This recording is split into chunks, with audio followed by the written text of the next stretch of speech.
This is part one of a video to show you how to make green stuff molds.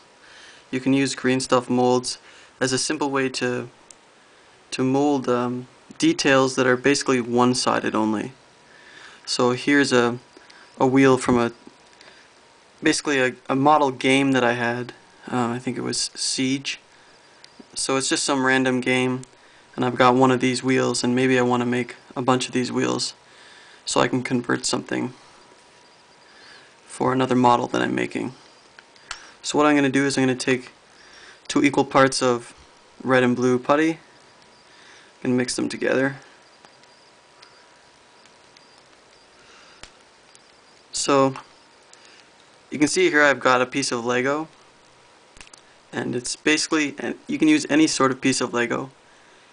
The trick is that you want a good firm base to put in the sort of the filling part of the mold, the part that will be the base of it, and sort of just hold the detail, and it'll become the mold at the end. So I'm just going to mix all this putty together, and once it's mixed, I'm going to place it in the center of the Lego. And once it's there, we're going to take our detailed bit, whatever it is, and we're going to stick it right in the center, and then we're going to let it dry, and when it's done, we'll remove it, and then we'll be able to fill that in with green stuff, and we'll be able to replicate the bit we want for our modeling. So you can tell you need quite a bit of green stuff to create the mold in the first place. My balls of green stuff are quite large, and they'll take a little bit of time to mix them together effectively. Helps to have like water in your hands or something to mix them around. And another thing I'm going to do is, because I want to reuse this Lego, I'm going to apply some lip chap around the bottom of the Lego as well, so I can help remove it, like a mold release agent essentially. There's a lot of places you can go online to buy molding materials. They can be quite pricey, and a lot of stuff you can just substitute with the pretty easy green stuff mold. So once you've got your green stuff and it's looking pretty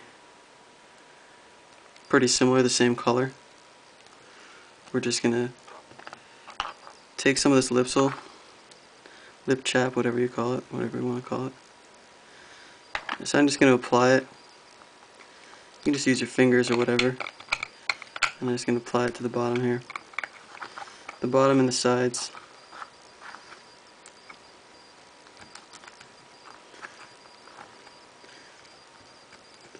So once you're like spread it all around,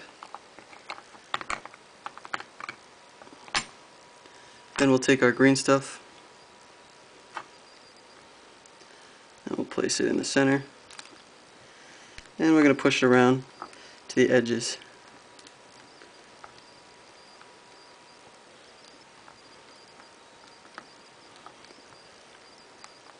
The nice thing about Lego is it's going to stick into all those grooves, and it's going to form a very solid base that we can press detail into.